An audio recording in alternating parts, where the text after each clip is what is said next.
My name is Maya Chen, and I learned early that sometimes the best way to protect yourself is to let people underestimate you. For 5 years I'd been the family joke, the broke startup kid, who couldn't afford nice clothes or fancy dinners. What they didn't know was that I was quietly building an empire while they dismissed every word I said. It all started when I was 23, fresh out of college with a computer science degree and a head full of ideas. My older sister, Rebecca, had just launched Anderson Tech, a promising software company focused on enterprise solutions. She was 30 then, charismatic, connected, and absolutely convinced she was destined for greatness. Our parents worshipped her. Dad would spend entire dinners talking about Rebecca's latest client acquisition or her appearance at tech conferences. Mom kept a scrapbook of every article mentioning Anderson Tech. Meanwhile, I was working 16-hour days in a cramped apartment, building what would eventually become Cascade AI, a machine learning platform that would revolutionize data analytics for mid-sized businesses. Maya's still doing her little hobby, Mom would say, her voice dripping with concern that barely masked disappointment. When are you going to get a real job, honey?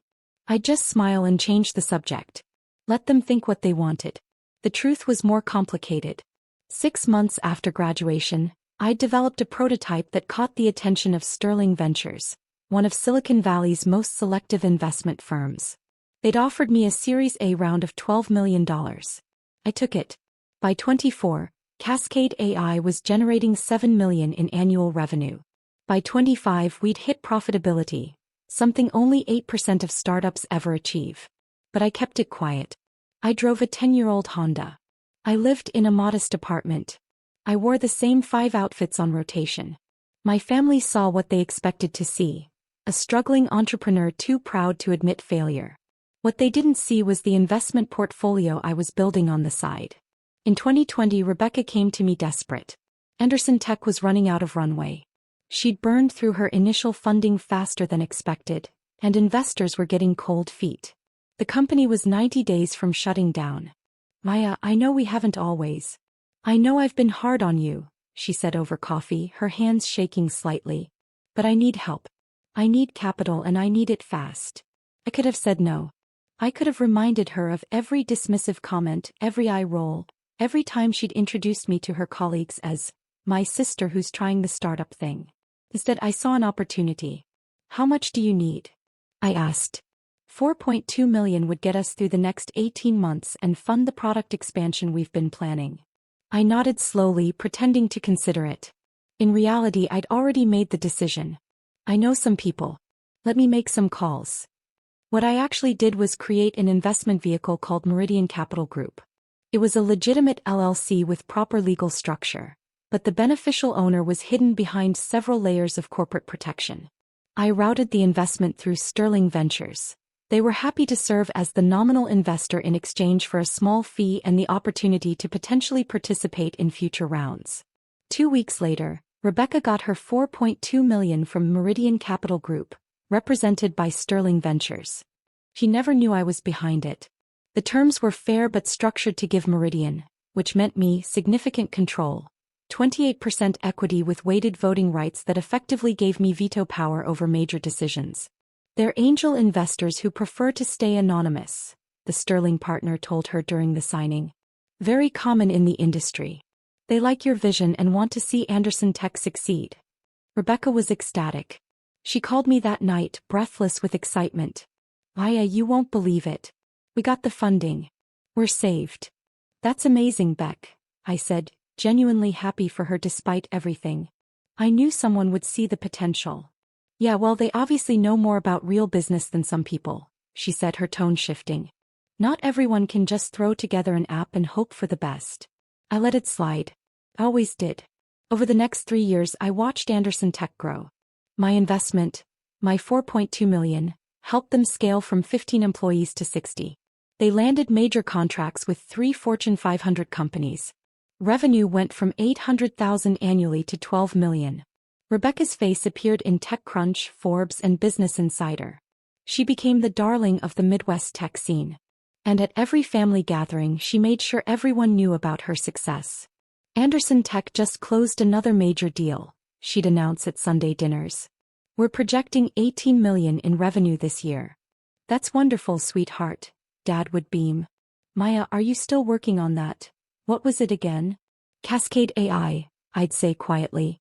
We're doing okay. Okay isn't great, honey, Mom would sigh. Rebecca's company is thriving. Maybe you should ask her for advice? Or even a job. I'm sure Anderson Tech could use someone with your technical skills. Rebecca would smile, but it never reached her eyes. Maya's a bit too independent for corporate structure, Mom. Some people just aren't cut out for real business growth. What they didn't know was that Cascade AI had just been valued at $85 million in our Series C round.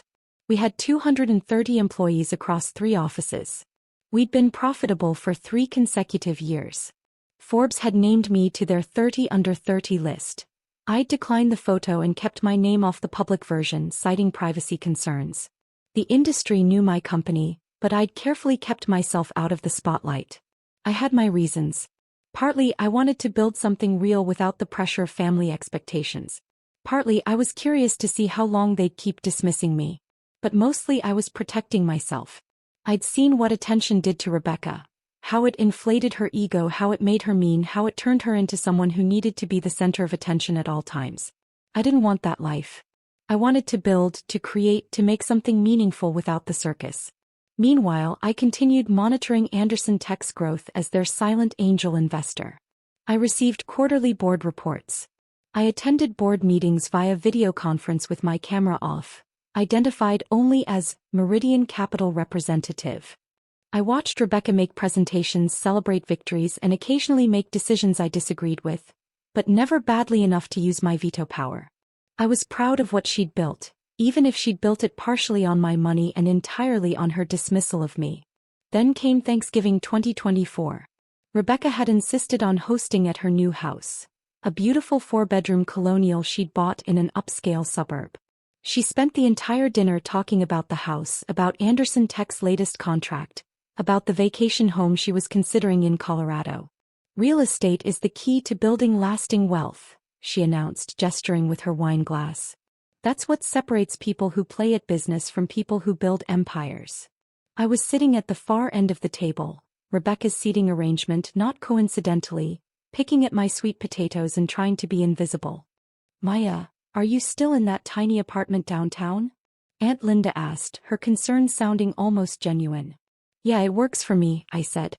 Close to the office, affordable. Affordable, Rebecca interrupted with a laugh. That's such a diplomatic way to say cheap. But that's fine, not everyone has the capital for real investment. Uncle James chuckled. How's the app coming along, kiddo? It's not really an app, it's a machine learning platform. While we build real businesses, you play with your little app, Rebecca said, her voice cutting through the room. She smiled, but there was something sharp underneath it. It's cute that you're still trying, Maya. Really. But at some point you have to face reality. Some people are meant to be entrepreneurs and some people are meant to be employees. The table went quiet for a moment, then Dad laughed, that uncomfortable laugh that meant he agreed but didn't want to say it out loud. Mom nodded sympathetically. My cousins looked at their plates. Everyone was complicit in the dismissal. Everyone always was. I mean, it's been 5 years? Rebecca continued, warming to her theme. How much have you made? Anything? Or are you still just burning through your savings pretending you're building something? I set down my fork carefully. My phone was on my lap, under the table where no one could see. I felt that familiar sensation, the one I always got when Rebecca went too far. It was time. I'm doing fine, I said quietly. Fine isn't thriving, sweetheart, Rebecca said, using the same condescending tone Mom always did. Fine is what you say when you're too embarrassed to admit you're failing. Look, there's no shame in it. Not everyone can handle the pressure of real business. You're smart, you're technical. Maybe it's time to accept that your skills would be better used supporting someone else's vision. Like I said, Anderson Tech is always looking for good developers. That's actually a great idea, Dad jumped in.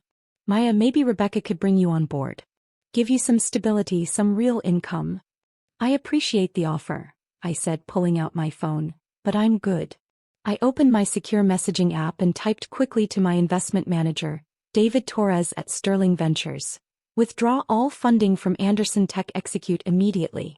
Authorization code, Chin 2024 Theta 7. I hit send. Rebecca was still talking something about health insurance and retirement benefits, but I wasn't listening. I was watching my phone waiting for the confirmation. It came 10 seconds later. Confirmed. Withdrawal initiated. Board notification sent. Legal team standing by. Rebecca's phone buzzed. She glanced at it, frowned, and kept talking. So what do you say, Maya? Want to finally join a real company? Her phone rang. She looked annoyed, checked the screen, and her face changed. It's Gregory, she said, referring to her CEO. I should take it, Mom encouraged. Business always comes first. Rebecca answered, her confident smile still in place. Hey Gregory, can this wait? I'm at thanks. She stopped. Her smile faltered. What? Slow down, what are you talking about? The table fell silent, everyone watching Rebecca's face cycle through confusion, concern, and then something close to panic. That's impossible, she said, standing up from the table. Meridian wouldn't. They've been with us for 4 years. They're our biggest. She listened, her face going pale. What do you mean withdrawing? All of it? They can't just. She looked at her phone like it had betrayed her. Gregory, I need to call you back.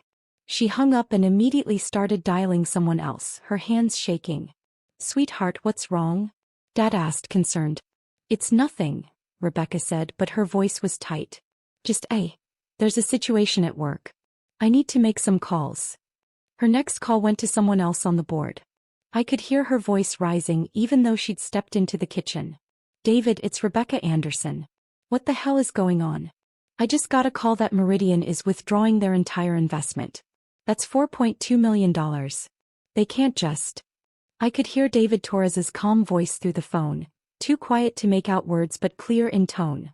Professional, final, non-negotiable. Legal grounds. Rebecca's voice cracked. What legal grounds? We have a contract. They're an angel investor, they're supposed to. She listened and I watched her face crumble. Their investment agreement allows withdrawal with 30 days notice for any reason? That can't be. I need to see the original documents. I need. She stopped talking. Listen. Then very quietly said, who is Meridian Capital Group? Who's actually behind it? I knew what David was telling her. That information was confidential, protected by multiple layers of legal structure, and not available for disclosure. Rebecca came back to the table, her face ashen. She looked at everyone, her perfect Thanksgiving dinner falling apart in real time. I need to go, she said. There's a crisis at the company. I have to. What kind of crisis? Dad demanded. Our primary investor is withdrawing their funding. $4.2 million. It could destroy the company. I thought you were thriving? Mom said, confused. We were. But that money is critical for our operations. Without it, we can't make payroll next month.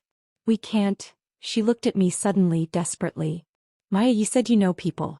You said you made calls when I needed money before. Can you? I can make some calls, I said calmly. But I can't promise anything. Please, she said, and for the first time in years she looked at me like I was a real person. Please. I know I haven't been kind to you. But this is everything. This is my entire life. I nodded slowly. I'll see what I can do. Rebecca grabbed her coat and left, already on the phone with her board chairman. Through the window, I watched her pace in the driveway, her free hand gesturing wildly as she argued with someone about emergency financing options. The rest of dinner was subdued. Dad kept checking his phone for updates from Rebecca. Mom picked at her food, worried. My cousins and aunt and uncle made awkward small talk about anything except Anderson Tech. I excused myself early, claiming I had work to catch up on. No one tried to stop me. The next morning I had a video conference scheduled with the Anderson Tech board. I'd requested it through David Torres, finally ready to reveal myself. I dressed carefully, not in my usual casual startup wear, but in a crisp white button-down and blazer. I set up in my home office, making sure the wall behind me showed my diplomas and awards, including the Forbes 30 Under 30 plaque I'd kept hidden. The board assembled on screen, Rebecca looking exhausted and desperate, Gregory Wu, her COO, Sarah Martinez, the CFO, and 3 other board members including the chairman, Walter Prescott. Thank you all for making time on short notice. David Torres began from his office at Sterling Ventures. I've arranged this call to introduce you to the beneficial owner of Meridian Capital Group, who has some things to discuss regarding yesterday's withdrawal notice. Rebecca leaned forward. Please, we need to understand what happened. We've been excellent partners. Our metrics are strong. If there's something we did wrong, let me turn it over to Meridian's principal, David said smoothly. I turned on my camera. The reaction was immediate. Rebecca's mouth fell open. Gregory looked confused. Sarah's eyes went wide with recognition. She was sharp enough to immediately understand what was happening. Hello everyone, I said calmly. My name is Maya Chen and I'm the founder and sole principal of Meridian Capital Group. I'm also the founder and CEO of Cascade AI. And as of 4 years ago, I've been Anderson Tech's primary angel investor. That's not possible, Rebecca whispered. You can't, you're just what? I asked not unkindly.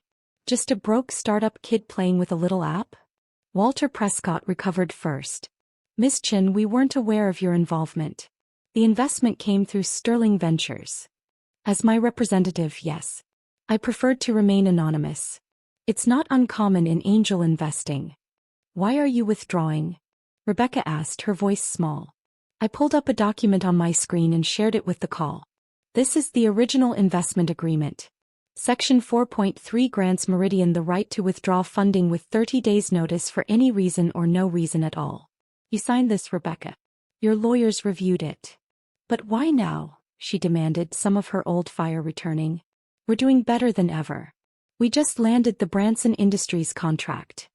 I know. I read all your board reports. I've been on every board call for 4 years, camera off, identified as the Meridian representative. I paused. I've watched you build something genuinely impressive. You're a talented entrepreneur, Rebecca. You have vision and drive. Then why?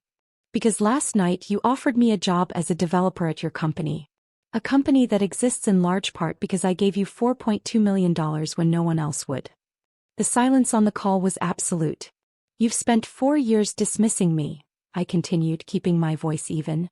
At every family gathering, every holiday, every Sunday dinner, you made sure everyone knew I was failing while you were thriving. You offered me charity employment at a company I own 28% of. Gregory was frantically typing on his laptop, clearly pulling up the cap table. Holy shit, he muttered. She's right. Meridian owns 28% with weighted voting rights. Sarah was already doing calculations. If Meridian withdraws, we have approximately 45 days of operating capital. We'd need to secure replacement funding or you'd have to shut down, I finished. I know. That's what happens when your primary angel investor decides they're done. You can't do this, Rebecca said, but there was no conviction in her voice. You can't just destroy my company because I hurt your feelings. I'm not destroying anything. I'm exercising my contractual rights as an investor. You built this company, Rebecca. But you built it with my money and you built it while treating me like I was nothing. Walter cleared his throat. Miss Chen, what would it take for you to reconsider? I'd been thinking about this for 16 hours. I want a full board seat. Not as Meridian Capital. As Maya Chen. I want my name on the documents, my face at the meetings. I want public acknowledgement that I've been your primary investor since 2020. Done, Walter said immediately. I'm not finished. I also want Rebecca to issue a public statement, on Anderson Tech's website and social media, acknowledging me as a founding investor and apologizing for misrepresenting our relationship. Rebecca's face flushed red. You want me to humiliate myself? I want you to tell the truth, I corrected. I'm not asking you to lie or exaggerate, just to publicly acknowledge that your broke startup kid sister saved your company and has been supporting it for 4 years. And if I refuse? I shrugged. Then I withdraw my investment as planned. You have 30 days to find $4.2 million from other sources. Given your current burn rate and the tight funding environment, I'd say your chances are about 15%. Maybe 20 if you're lucky. Rebecca looked at Walter, at Gregory, at Sarah. All the people who depended on Anderson Tech surviving. Then she looked back at me. You've changed, she said quietly. No, I replied. You just never actually looked at me before. Walter stepped in. Miss Chen, your terms are acceptable. We'll draw up the revised board documentation immediately. Rebecca will issue the statement by end of business Monday. In exchange, you'll reinstate your investment. Not exactly, I said and watched Rebecca's face fall again. I'll reinstate $3 million. The other $1.2 million will be converted to a formal loan with market rate interest. Anderson Tech will pay me back over the next 3 years. That's, Rebecca started. Fair, I interrupted. It's actually generous. You get to keep your company. I get to stop being invisible. And you learn that dismissing people has consequences. Sarah was already nodding, running numbers. The loan structure is workable. It'll affect our cash flow but won't cripple us. Then we have a deal, Walter said.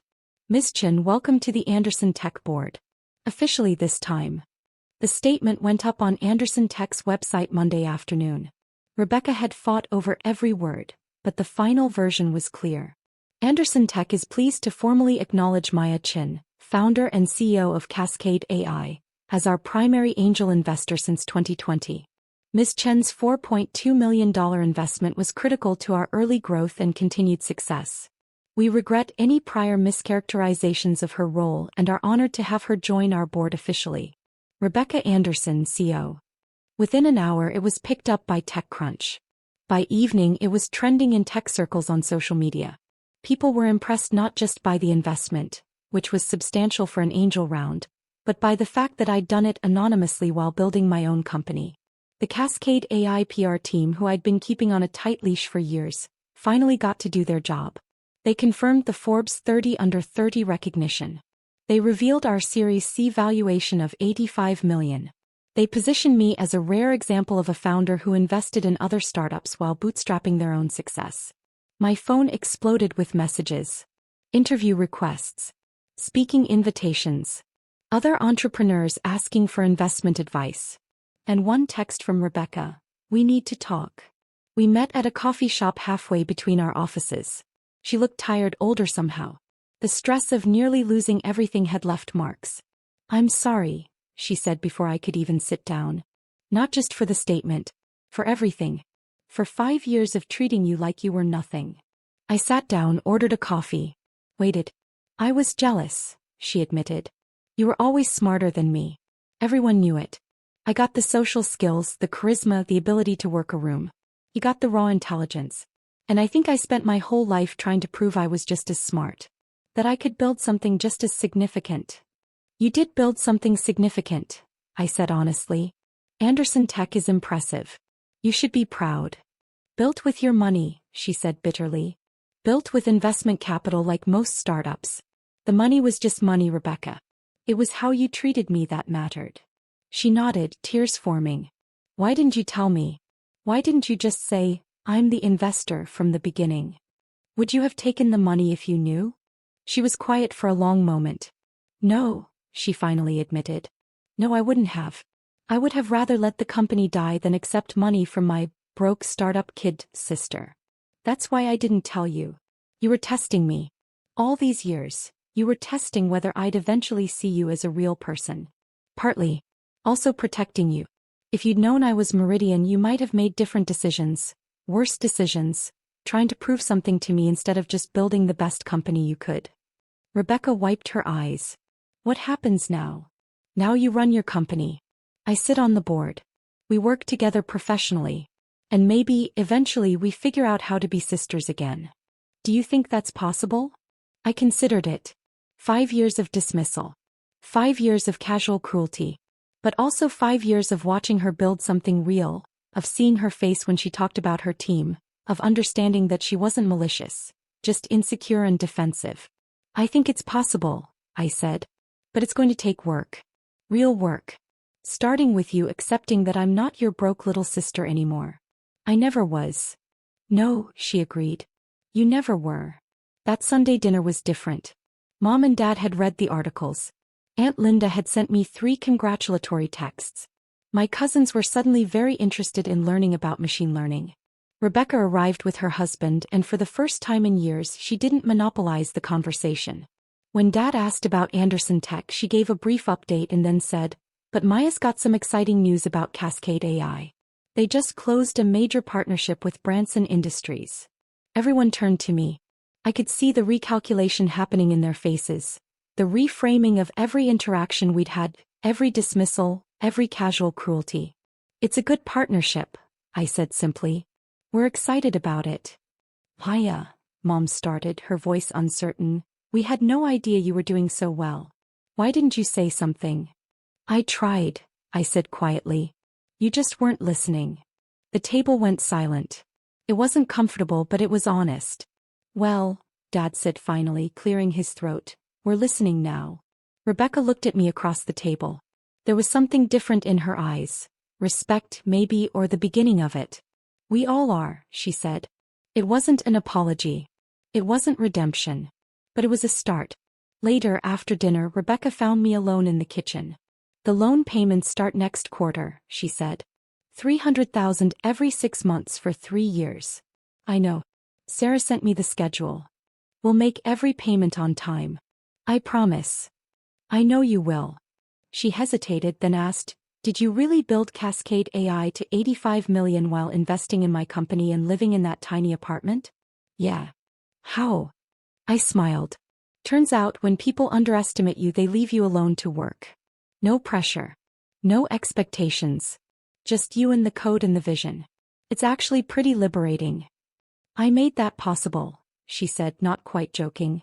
By being terrible to you. You made it necessary, I corrected. There's a difference. She nodded slowly. For what it's worth, I am proud of you. Really proud. I was just too insecure to say it before. I know. And for what it's worth, Cascade AI is genuinely impressive. Better than Anderson Tech, honestly. Different, I said. Not better. Different markets, different challenges. You built something real, Rebecca. I just got tired of you pretending I hadn't. She laughed, but there were tears in it. I'm going to do better. As a sister, as a person. I promise. I'm going to hold you to that. I know. You hold everyone to high standards. It's one of the things that makes you a good investor. We stood there in the kitchen, two sisters who'd spent years misunderstanding each other, finally starting to figure it out. You want to know the irony? I said. What? I was never trying to compete with you. I never wanted to prove I was better or smarter. I just wanted to build something meaningful. And I wanted you to see me. I see you now, she said. Finally. It was enough. Not perfect, not healed, but enough to build on. 6 months later, Anderson Tech made its first loan payment to Meridian Capital Group. $300,000 on time and in full. Rebecca sent it with a note. First of 6. Thank you for believing in me when I didn't believe in you. Cascade AI raised a Series D at a $400 million valuation. I finally moved out of the tiny apartment into a modest house with a nice home office. I bought a car that was only 8 years old instead of 10. And I accepted an interview with Forbes, camera on, name public, ready to tell my story. The article ran with the headline, The Silent Investor, How Maya Chen Built an $85 million Company While Secretly Funding Her Sister's Startup. Rebecca texted me when it published, You could have destroyed me. Instead you saved me and taught me something. I'm grateful for both. See you at Sunday dinner. I texted back, see you there. Sometimes the best revenge isn't revenge at all. Sometimes it's just finally being seen for who you actually are, and watching the people who dismissed you realize what they almost lost. My name is Maya Chen. I'm the founder and CEO of Cascade AI, valued at $400 million. I'm a board member at Anderson Tech. I'm a Forbes 30 Under 30 honoree. And I'm no longer anyone's broke startup kid. I never was.